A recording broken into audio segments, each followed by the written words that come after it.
दोस्तों कैसे हो? आपका स्वागत है त्रिपाण स्टडी सेंटर में। आज जो हम करने जा रहे हैं हिस्ट्री ऑफ इंडिया 1200 शताब्दी से लेकर 1750 शताब्दी तक। ये जो है फर्स्ट ईयर, ठीक है, सेमेस्टर सेकेंड है, पंजाब यूनिवर्सिटी। इसमें जो हम पढ़ेंगे आज वो है शेरशाह सूरी की प्रशासनिक सुधार। ये प्रशासनिक सुधार बहुत ही इंपॉर्टेंट है क्योंकि शेरशाह सूरी के जीवन के बारे में हमने पढ़ा है। अब जो हम पढ़ेंगे शेरशाह सूरी की प्रशासनिक सुधार, ये बहुत इंपॉर्टेंट है। लेकिन चैप्टर स्टार्ट करने से पहले एक बात जो मैं हमेशा कहता हूँ, जिस पे आपको विचार भी करना चाहिए और सोचना भी चाहिए और अमल करना तो आपका फर्ज बन जाता है, वो ये है कि जब भी वीडियो देखिए पूरा देखिए, क्योंकि अधूरा जानकारी सदैव खतरनाक होता है। साथ में एक इंपॉर्टेंट बात ये भी रहती है कि अगर पहली बार आप वीडियो देख रहे हो तो लाइक शेयर सब्सक्राइब जरूर कर लीजिए, क्योंकि सब्सक्राइब करना इसमें आपके हित में है। सब्सक्राइब करने से ये होगा कि आपके जो भी वीडियो आपके रिगार्डिंग डालूंगा उसका नोटिफिकेशन आपको मिलेगा। तो आप तो सोचिएगा कि मैं तो बीए में हूं तो मुझे तो बीए का ही चाहिए होगा, तो सेमेस्टर तो खत्म हो जाएगी। दोस्तों आगे भी आपको इसी तरह से वीडियो मिलता रहेगा। बेशक ये आज सेकेंड सेमेस्टर में हो, थर्ड सेमेस्टर में जाओगे तो वहां पर भी मिलेगा। और ये मत सोचिए कि आप तक ही त्रिपाण स्टडी सेंटर सीमित है, ठीक है। त्रिपाण स्टडी सेंटर जो है 8th class, 9th class, 10th, 11th, 12th CBSE के सभी चैप्टर को कवर करता है। साथ में जो है एनआईओएस के 10th और +2 को भी कवर करता है, प्लस पंजाब यूनिवर्सिटी के सेमेस्टर 1, 2, 3, 4, 5, 6 सभी को कवर करेगा, 8 सब्जेक्ट को।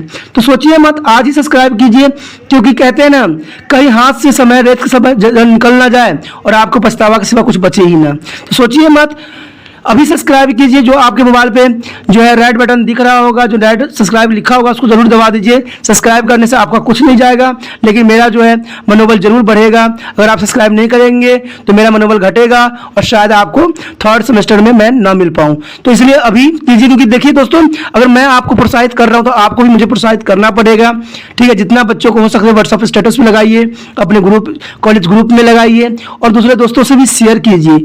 इससे ये होगा कि ये जितना बढ़ेगा उतना मेरा मनोबल बढ़ेगा और हो सकता है कि आपको अगली बार क्वेश्चन भी लेके आऊं इंपॉर्टेंट, जो आपको पंजाब यूनिवर्सिटी या 10th, 11th, 9th किसी भी क्लास में आपके लिए फायदेमंद रहे, ठीक है। आपको भाई बहन के लिए भी फायदेमंद रहेगा। तो सोचिए मत, सब्सक्राइब कीजिए। चलिए, ये तो आपके हित की बात थी। अब जो हम देखते हैं शेरशाह सूरी की प्रशासनिक सुधार।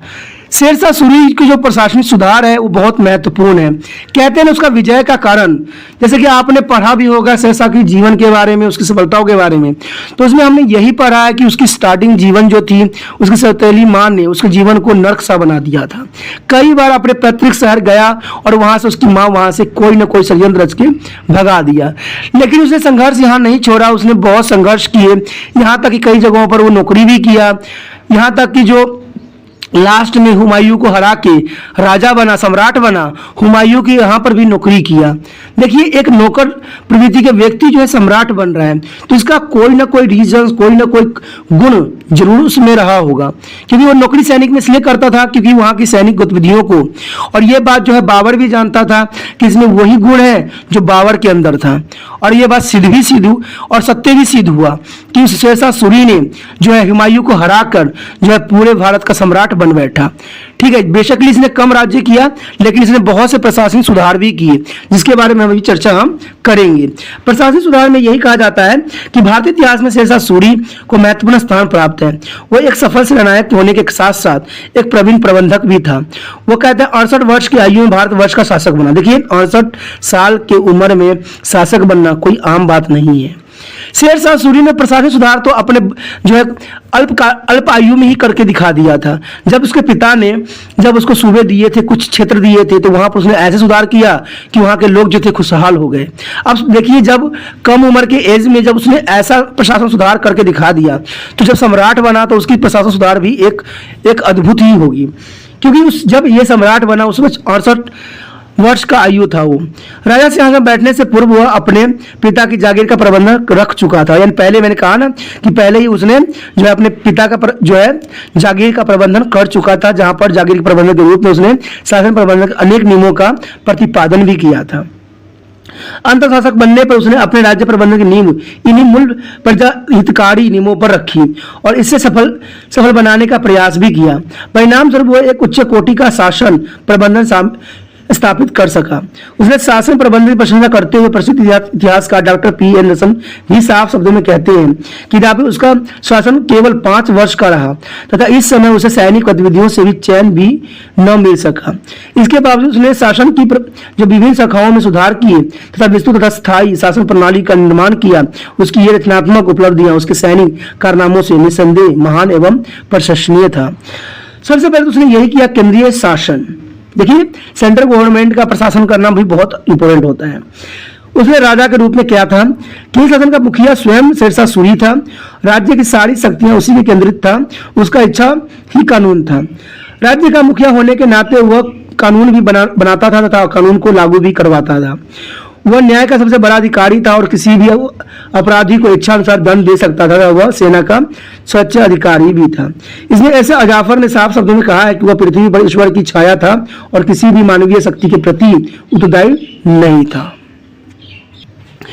उलेम भी उसके कार्यों से हस्तक्षेप नहीं कर सकते थे। यह ठीक है कि अन्य मध्यकालीन शासकों के भांति शेरशाह सूरी भी व्यवहारिक रूप से तनाशाह था, परंतु वह बड़ा ही परिश्रमी और अपनी जनता के सुख का पूरा ध्यान रखता था। शेरशाह सूरी पर राजपद का आदर्श बहुत उच्च था। उसका मत था कि शासक का मुख्य उद्देश्य अपनी प्रजा की भलाई करना था। उसे पूरे परिणाम के साथ प्रजा की सुख सुविधाओं के लिए उचित साधन जुटाए चाहिए। उसका दृढ़ विश्वास था कि राजपद ऐश्वर्य के लिए नहीं बल्कि कर्तव्य के पालन के लिए होते हैं। राजा को सदा अपनी जनता के प्रति कर्तव्य निर्भर के लिए तत्पर रहना चाहिए। वह तो यह प्राय यह महान आदर्श में विश्वास रखता था कि बड़ा हो यह शोभा देता है कि वह सदा क्रियाशील रहे। बड़े को यही शोभा देता है कि वह सदा ही क्रियाशील रहे, यानी हमेशा कार्य करते रहना चाहिए। शेरशाह सूरी एक क्रियात्मक शासक था तथा जो सिद्धांत उसे प्रिय थे उन्हें अपने जीवन पर भी लागू करता था। राजा प्राप्ति के समय उसकी आयु 64 वर्ष की थी, परंतु वह इतनी स्फूर्ति से कार्य करता था जितनी स्फूर्ति से वह कोई 25 वर्ष के युवक कर सकता था। उसकी सहायता के लिए अनेक मंत्री थे। वह स्वतंत्र तौर पर कोई कार्य नहीं कर सकते थे, बल्कि वह पूर्ण तौर पर शेरशाह सूरी के अधीन ही थे। तो ये तो हमेशा रहा है कि सारी शक्तियां जो है राजा के अधीन ही रहती है। उसके बाद उसने दीवाने वज़ारत की स्थापना किया। यह विभाग केंद्रीय प्रशासन का सर्वाधिक महत्वपूर्ण विभाग था। वित्तीय और राजस्व इसी विभाग से अधीन थे। इसका मुखिया वजीर कहलाता था वह आय व्यय का ब्यौरा रखता था। इसके अतिरिक्त अन्य मंत्रियों कार्यों की देखभाल करना भी उसी का काम था। वह राजा और प्रशासनिक विषय में सलाह भी देता था। उसका दीवाने अर्ज था। इस विभाग का मंत्री सैनिक संगठन के लिए उत्तरदायी था। वह आजर मुमालिक कहलाता था। वह सेना का मुख्य सेनापति तो नहीं होता था, परंतु सैनिक की भर्ती, अनुशासन और संगठन का कार्य उसी के अधीन था। शेरशाह सूरी राजस्व विभाग की भांति इस विभाग में भी बड़ी रुचि लिया करता था।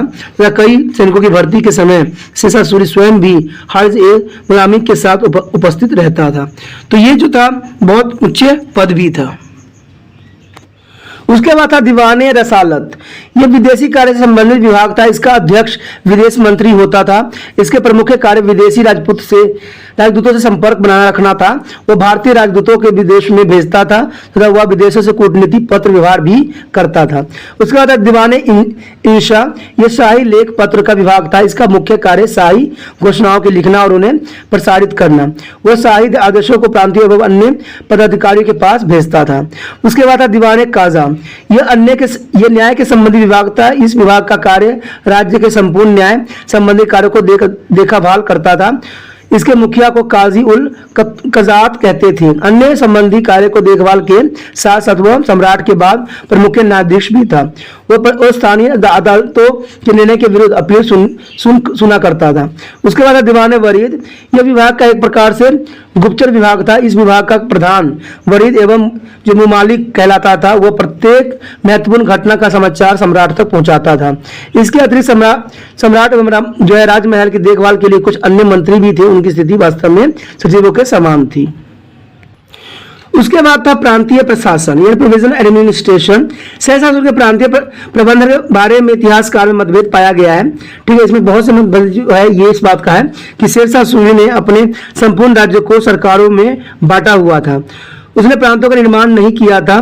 कनगारों का मानना है कि इस साम्राज्य को प्रांतों में विभाजित करने का कार्य सर्वप्रथम अकबर के शासनकाल में हुआ था, परंतु इसके विपरीत डॉक्टर परमात्मा शरण के अनुसार शेरशाह सूरी ने प्रांतों को अपने शासन प्रबंधन की इकाई के रूप में मान भी लिया था।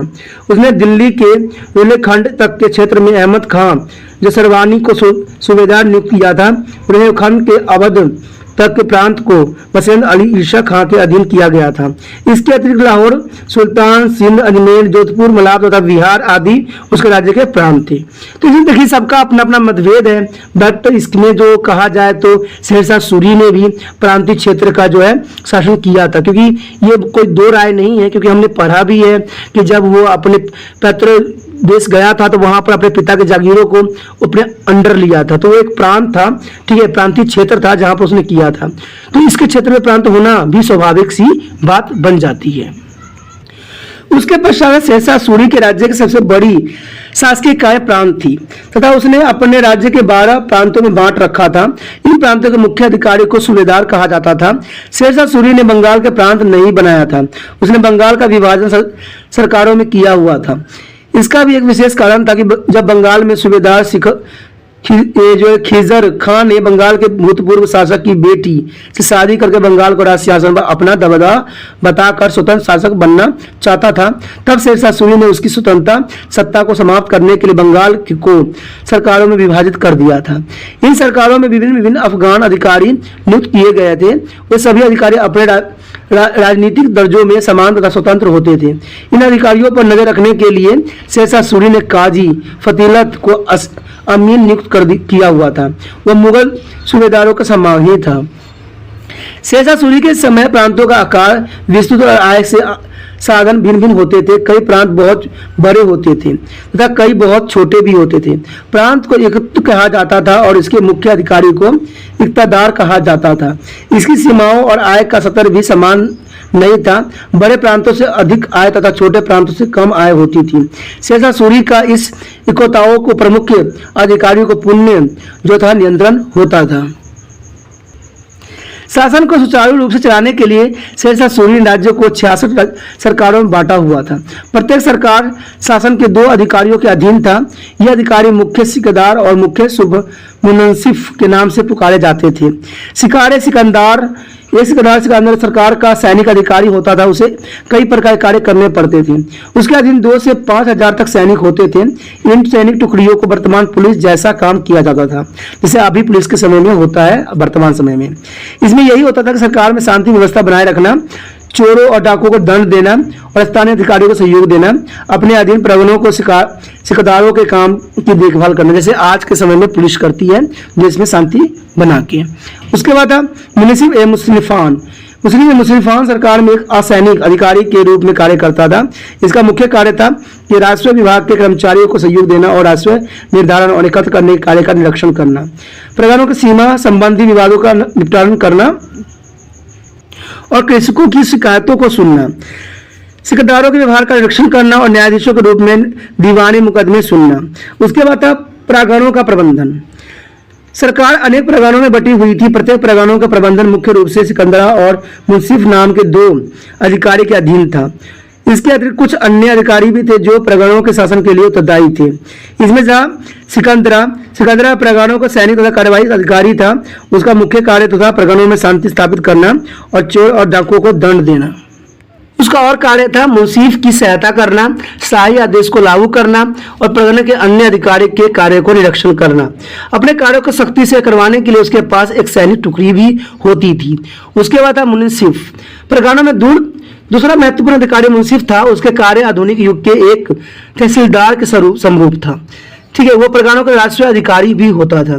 इसका मुख्य कार्य जो था भूमि के जो पैमाइश करवाना और तथा कर जो निर्धारण विधि का निरीक्षण भी करना, बेईमानी करने वाले कृषकों को विरुद्ध उचित कार्यवाही करना, कर वसूल करना था, उसे उचित समय पर सरकारी कोष में जमा भी करवाना इसका मुख्य उद्देश्य था। उसके बाद कुछ और भी अन्य अधिकारी की भी नियुक्ति होती थी। सिकंदरा तथा मुंसिफ के अतिरिक्त प्रगणों को शासन चलाने के लिए कुछ अन्य अधिकारी भी होते थे। इसमें पोद्दार यानी खजाची प्रमुख था। खजाची का काम प्रगणों का काम कर जमा करना और जमा राशि को सूचना अपने प्रगणों के सिकदार को देना। अब उसकी सहायता के लिए 2 अन्य कारगुनकन क्लर्क होते थे। ये हिंदी तथा फारसी भाषा में सरकारी रिकॉर्ड रखते थे। ये फसलों का रिकॉर्ड मुंसिफ को पेश करते थे और भूमि पैमाइश में उसकी सहयोग भी देते थे। उसके बाद था ग्राम का शासन प्रबंधन। देखिए, ग्राम का शासन प्रबंधन भी एक बहुत इंपॉर्टेंट था। सहसा सूरी ने किसान काल में प्रशासन की बड़ी छोटी इकाई गांव थी, तो इसका प्रबंधन भी करना बहुत जरूरी था। ग्राम पंचायत, तो यहाँ पर सबसे पहले तो उसने ग्राम पंचायत का निर्धारण किया हुआ था। सहसा सूरी ने गांव के मामलों में कोई हस्तक्षेप न किया। गांव का शासन प्रबंधन पंचायत के पास ही रहा। इसके सदस्य ग्राम के बुजुर्ग होते थे और पंचायत गांव के झगड़े निपटाती थी तथा सफाई आदि का ध्यान भी रखती थी। मुकदम और पटवारी भी उस समय नियुक्त की गई थी। मुकदम गांव का एक प्रमुख अधिकारी था, वह भूमि कर एकत्र करता था। चौकीदारी की सहायता से गांव में शांति व्यवस्था बनाता था। गांव में एक पटवारी भी होता था, जिसका मुख्य कार्य भूमि का रिकॉर्ड रखना होता था। इस प्रकार हम देखते हैं कि शेरशाह सूरी ने एक क्रियाशील शासन प्रणाली की नींव रखी थी। अधिकारी जनता से जो है सीधा संबंध स्थापित करते थे तथा शेरशाह सूरी को उनके दुखों से अवगत करवाते थे। वो शाही निर्देशों का पालन करते थे और उन्हें कभी जनता के हितों की अवहेलना करने का साहस नहीं हुआ। निसंदेह उसका केंद्रीय और स्थानीय शासन क्षेत्रीय सिद्धांत पर आधारित थी। उसके पश्चात था भूमि का प्रबंधन, the land revenue administration. Sher Shah Suri का भूमि प्रबंधन उसकी प्रतिभा का प्रतीक भी था। उसने अपने पिता की जागीर पर भूमि प्रबंधन की एक विशेष प्रणाली चलाई थी। इस प्रणाली से सभी किसान प्रसन्न भी थे और उसकी प्रशंसा भी करते थे। सम्राट बनने के पहले उसने उसी भूमि प्रणाली को पूरे देश में लागू करने का निश्चय किया। इस उद्देश्य में वह काफी सीमा तक सफल भी रहा। इसमें जो है डॉक्टर चौधरी ने साफ क्लियर शब्दों में कहा था कि शेरशाह सूरी की भू राजस्व व्यवस्था से उसे अत्यंत लोकप्रियता प्रदान की और यही प्रणाली भारत की भावी कृषि व्यवसाय का आधार भी बनी। और इस भूमि में क्या प्रबंधन था, चलो देखते हैं। पहला प्रबंधन तो यही था कि भूमि की पैमाइश यानी measurement of land. Sher Shah Suri ने मलाबा और राजपूताना के अतिरिक्त मसमत राज्य की कृषि योग्य भूमि को पैमाना करवाया। पैमाइश के लिए उसने 32 अंगुल लंबा गज प्रयोग किया गया। यह गज रस्सियों का बना हुआ था। इस गज का प्रयोग सर्वप्रथम सिकंदर लोदी ने किया था। भूमि की इकाई बीघा थी और एक बीघा 3600 वर्ग गज का होता था। उसके बाद डिवीजन ऑफ लैंड, भूमि की वर्गीकरण। शेरशाह सूरी ने ठीक उपज का पता लगाने के लिए भूमि की 3 श्रेणियों में बांटा था। ये 3 श्रेणियां थी, उत्तम, मध्य और हीन। तीनों के उपज की औसतन निकाल कर कुल जो उपज का पता लगाया जाता था। इस उपज का तीसरा भाग भूमि कर के रूप में लिया भी जाता था। उसके बाद था भूमि कर यानी लैंड डिविडेंड। डॉक्टर कानून के अनुसार शेरशाह सूरी भूमि कर के रूप में उपज का 1/4 भाग लिया करता था। अन्य इतिहासकार इसे उपज का 1/3 भाग मानते हैं। कर नकदी तथा उपज दोनों के रूप में दिया जा सकता था। भूमि कर के अतिरिक्त किसानों को जो जरीवाना अर्थात पैमाइश करने वाले की फीस तथा वलसीला अथवा कर वसूलने वाले की फीस भी देनी पड़ती थी।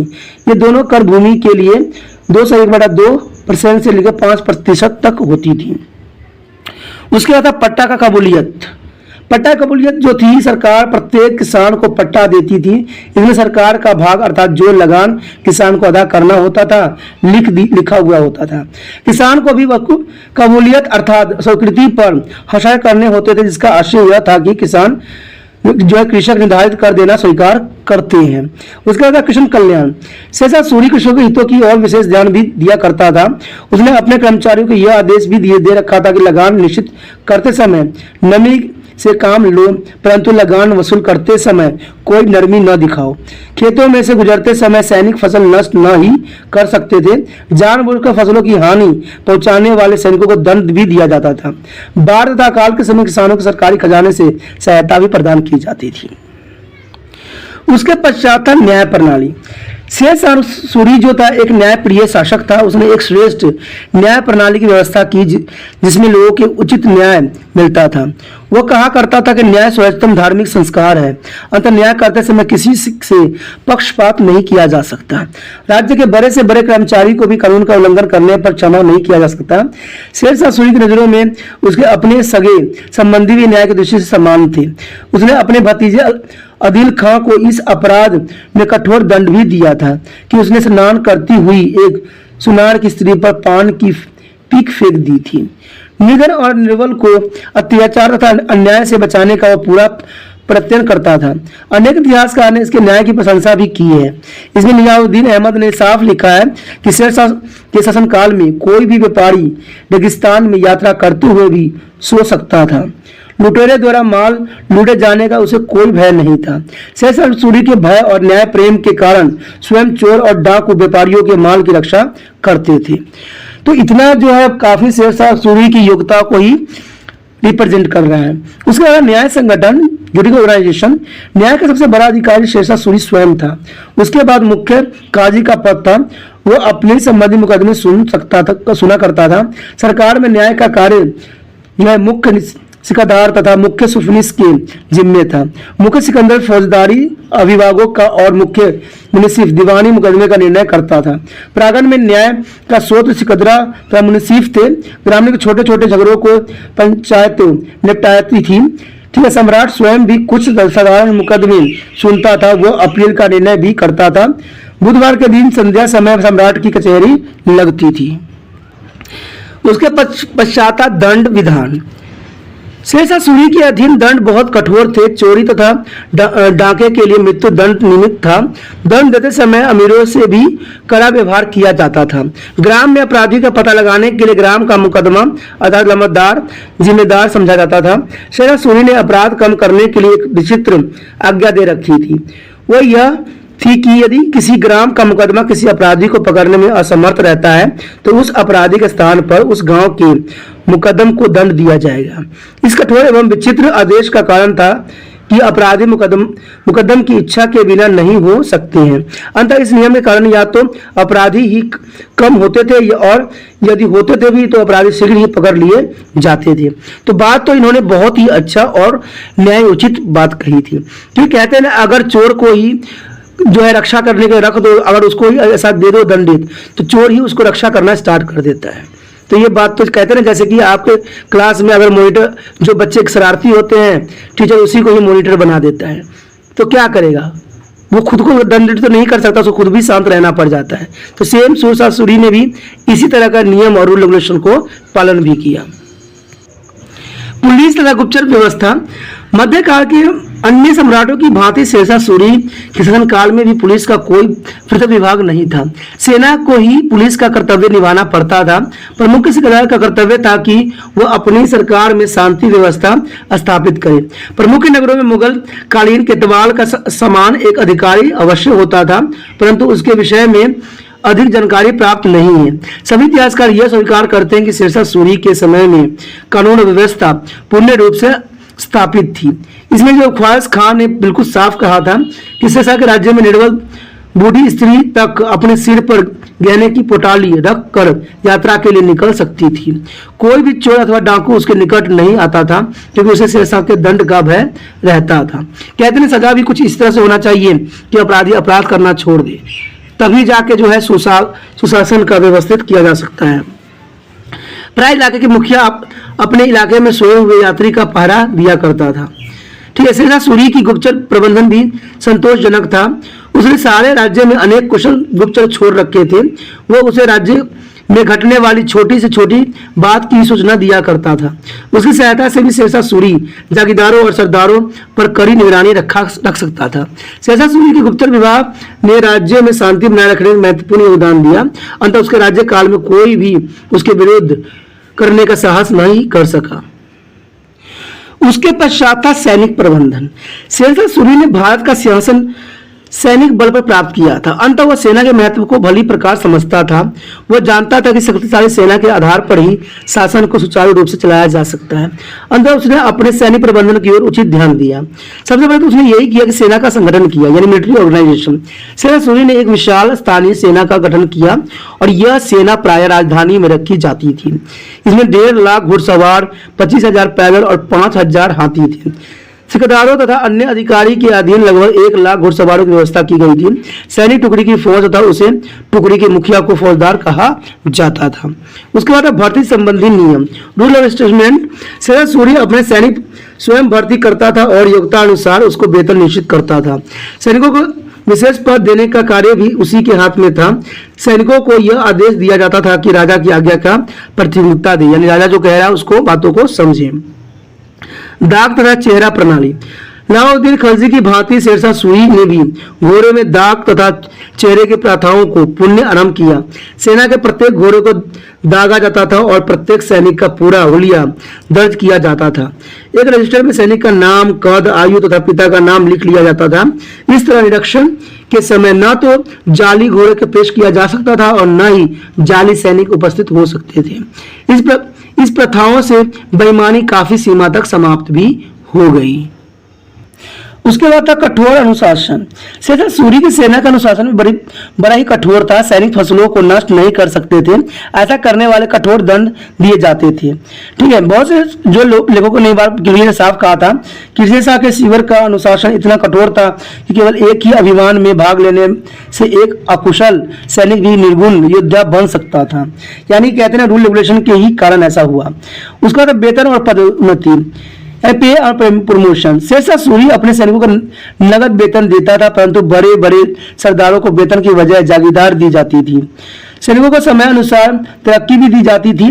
तरक्की के समय उनकी कार्यकुशलता, राज्य के प्रति की गई उनकी सेवाओं का पूरा ध्यान रखा जाता था। प्रशंसनीय कार्य के लिए सैनिक को पुरस्कृत भी किया जाता था। उसके पश्चात मुद्रा प्रणाली, व्यापार संबंधी सुधार। मुद्रा प्रणाली जो था यानी करेंसी, शेरशाह सूरी ने पूर्व भारत में प्रचलित मुद्रा प्रणाली काफी त्रुटिपूर्ण थी। सिक्कों में धातु का अनुपात निश्चित नहीं था, खोटे सिक्के अधिक मात्रा में प्रचलित थे। शेरशाह सूरी ने इस मुद्रा प्रणाली में महत्वपूर्ण सुधार भी किए। उसने मिश्रित धातु के सिक्कों का प्रचलन प्रबंध करवा दिया। उसके स्थान पर एक ही धातु के बने हुए सिक्के जारी किए। सिक्कों में धातु के तौल की मात्रा निश्चित कर दी गई थी। चांदी के रुपए का भार जो होता था 180 ग्रेन था और उसमें से जो 175 ग्रेन विशुद्ध चांदी थी। तांबे के दाम का भार 330 ग्रेन नियत किया गया था। शेरशाह सूरी के चांदी के रुपए को ही संभल आगे चलकर सभी शासकों ने मान्यता प्रदान भी किया। शेरशाह सूरी द्वारा चलाए गए सिक्कों का आकार गोल तथा वर्गाकार होता था। सिक्कों के निर्माण के लिए जो है टकसालों की संख्या 7 से बढ़ाकर 23 कर दी गई। जनसाधारण की सुविधाओं के लिए चांदी तथा तांबे आधे, चौथाई, 8वें और 16वें भाग के सिक्के जारी किए गए थे। सभी इतिहासकार ने इसी मुद्रा प्रणाली की प्रशंसा भी की है। इसमें जो है डॉक्टर V.S. स्मिथ ने साफ शब्दों में और अपने विचार प्रकट किया था कि शेरशाह सूरी को एक ऐसा मुद्रा प्रणाली की स्थापना करने का श्रेय प्राप्त है जो कि सारे मुगल काल में जारी रही। तो इसी प्रणाली को जो 1835 ईस्वी में ईस्ट इंडिया कंपनी ने भी अपना लिया था। उसके पश्चात व्यापार संबंधी सुधार। शेरशाह सूरी ने पूर्व देश में व्यापार की दशा बड़ी ही असंतोषजनक थी। प्रांत में प्रवेश करते समय व्यापारियों से अनेक कर लिए जाते थे। ये कर व्यापारी उन्नति में काफी बाधक थे। शेरशाह सूरी ने व्यापार की उन्नति के लिए ऐसे सभी कर लेने बंद कर दिए। व्यापारियों ने अब केवल 2 ही कर उगाया करते थे। एक माल के राज्य में प्रवेश के समय लिया जाता था और यह कर पूर्व में सुनारगांव तथा पश्चिम में रोहतास में लिया जाता था। दूसरा कर माल की बिक्री के समय लिया जाता था। व्यापार कर की दर माल के मूल्य पर नियत की गई थी। इसके अतिरिक्त व्यापारियों को नाना प्रकार की सुविधाएं प्रदान भी की जाती थी। इसे व्यापारी वर्ग समृद्ध हो गए और राज्य की आय में वृद्धि हो गई। उसके पश्चात प्रजा हितकारी कार्य। शेरशाह सूरी एक निरंकुश शासक था, फिर भी वह प्रजा की भलाई के लिए सदा तत्पर रहता था। उसके जो प्रजा कार्य थे कुछ इस प्रकार थे। सड़कें यानी रोड। प्राचीन भारतीय राजाओं के समान शेरशाह सूरी ने सारे राज्य में सड़कों का जाल बिछा रख दिया था। सड़क किनारे और छायादार तथा फलदार वृक्ष लगवाए गए थे। इससे यहाँ राज्य के विभिन्न भागों से संपर्क स्थापित हुआ। वहाँ यात्रियों को भी काफी राहत भी मिली। शेरशाह सूरी द्वारा बनवाई गई 5 सड़कें उल्लेखनीय हैं। उसकी सबसे बड़ी सड़क जो थी सड़क-ए-आजम के नाम से प्रसिद्ध थी। यह जो था सुनारगांव यानी बंगाल से लेकर उत्तर के रोहताल तक जाती थी। इसकी लंबाई जो था 1500 कोस थी। आजकल इस सड़क का काफी विस्तार हो चुका है और यह शेरशाह सूरी मार्ग के नाम से भी प्रसिद्ध है। अब यह कलकत्ता भारत से लेकर पेशावर पाकिस्तान तक जाती है। दूसरी बड़ी सड़क आगरा से बुरहानपुर तक जाने वाली सड़क है।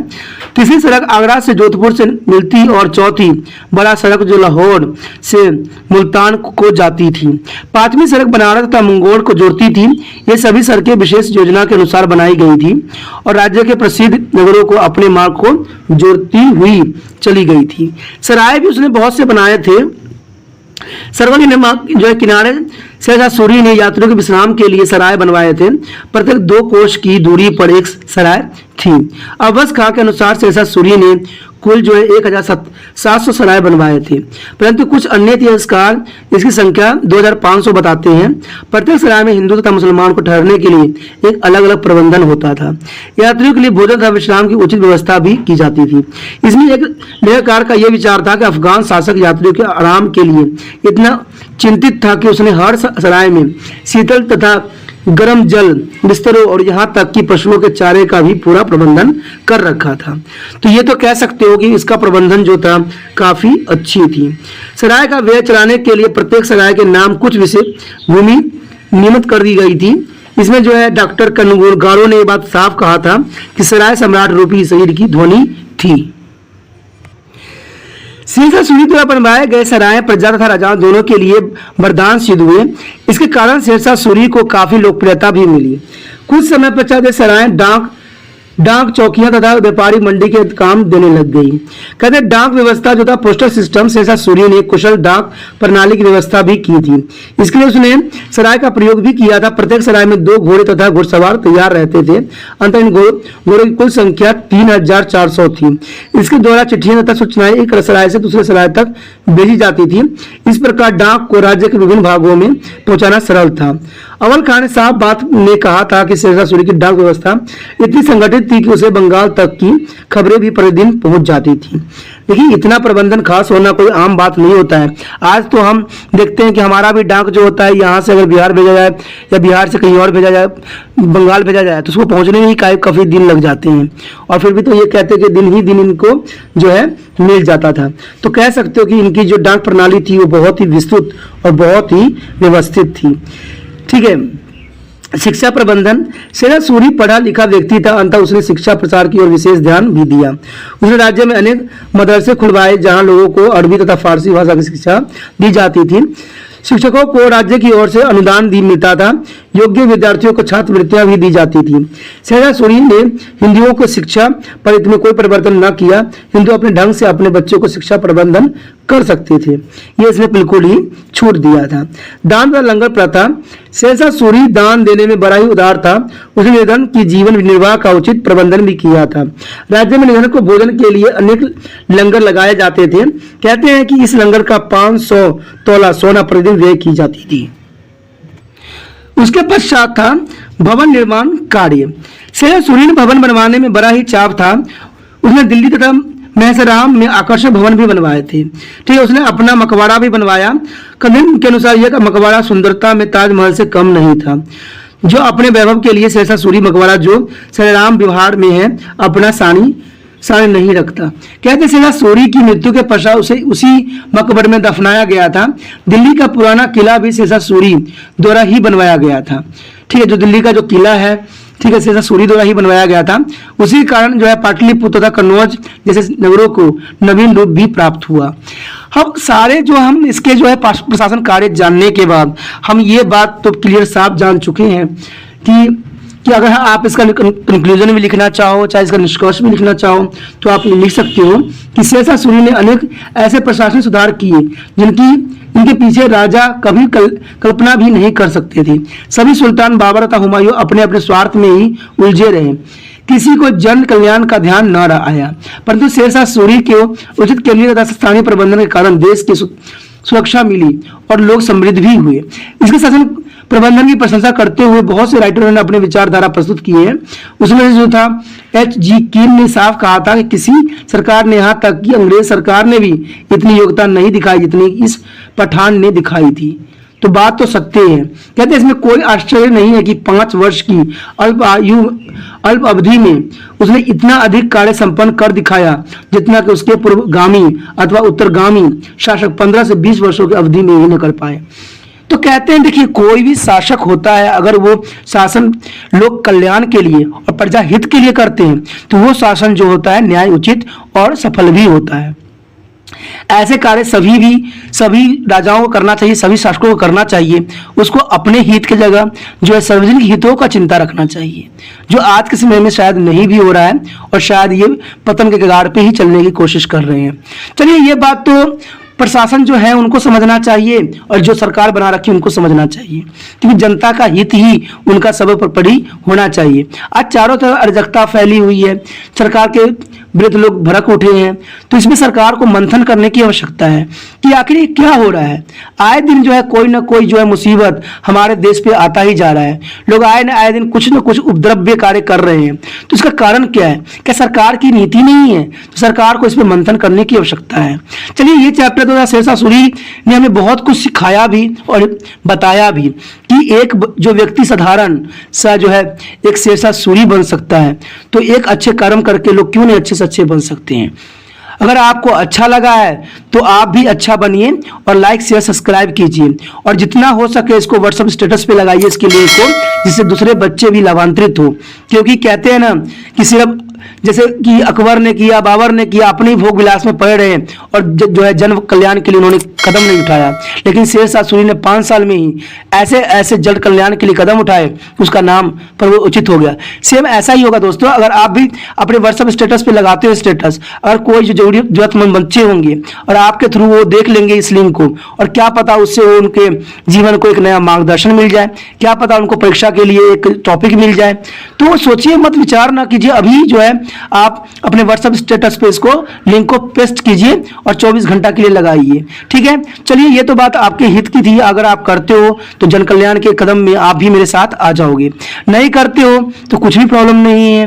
ये तो हम सिर्फ इतना ही जानेंगे कि सिर्फ आप अपना मतलब रखते हो, तो मतलब तो कहते हैं ना, हर व्यक्ति अपने लिए रखता है, जो दूसरे के लिए सोचता है सदैव वही महान कहलाता है।